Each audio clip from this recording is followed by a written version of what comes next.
Hello everyone, I'm going to show you how to set up a red trapdoor spider. These guys are from Africa, so they do like it a little warmer. They're a burrowing spider. So keep them in a warm spot in your house, usually anywhere from 70 to 80, room temperature-ish, kind of. They do need a lot of dirt. They do. This one's mine from home. Mine's already been burrowing. He's got a little hole going in there and down to the bottom. You probably want like usually 5 to 7 inches of dirt in your container. They don't like large spaces, so keeping them in a small critter keeper is usually recommended.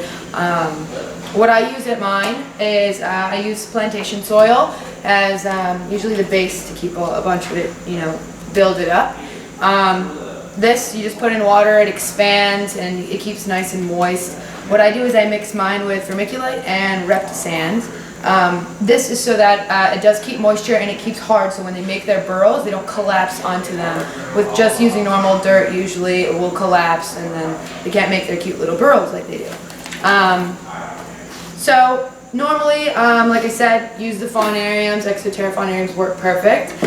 Fill it up almost all the way to the top, like you can see I have here. Almost the entire thing is filled. They spend most of their time underground, so it's not going to matter if you leave a lot of room at the top or anything. Just so it looks good in my home, I've used just a little piece of green so it looks nice. At the top too, I like to keep a little bit of cypress mulch in there because I've noticed with a lot of my trap doors, what they'll do is they'll make their doors with this. When you first make it, what you want to do is you want to keep the bedding kind of moist. That way they can burrow a little bit better, and you don't ever want to have it super dry because you don't want it to collapse on them. When you first make it, build it up and then take your finger and make a little hole in the top of it. They'll use that hole to make their burrows. If you don't make that hole, usually it takes them a lot longer to kind of figure out what they're going to do and whatnot. In the wild, they do take over burrows from other animals and things like that, so that's why you want to make the hole with your finger, so that way they can take it over and kind of do their own thing, make their tunnels and whatnot. I also have a little Exoterra invertebrate dish in there. They don't usually drink water out of a dish. They'll drink it from whatever you spray in there, so misting them probably once every couple days is a good idea. This is good because it has a sponge in there. They can't drown or anything like that.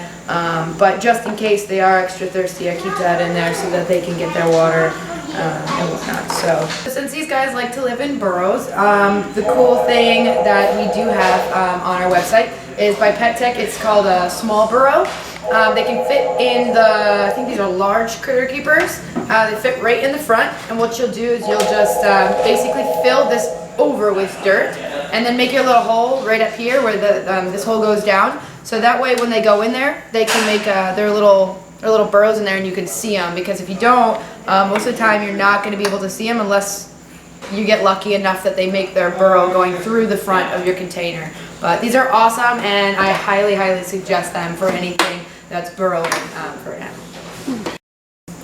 I just wanted to show everyone how cute these little guys are when they're actually out. They are very, very fierce, but they're so adorable, and they're cute little legs there. Come here, it's okay.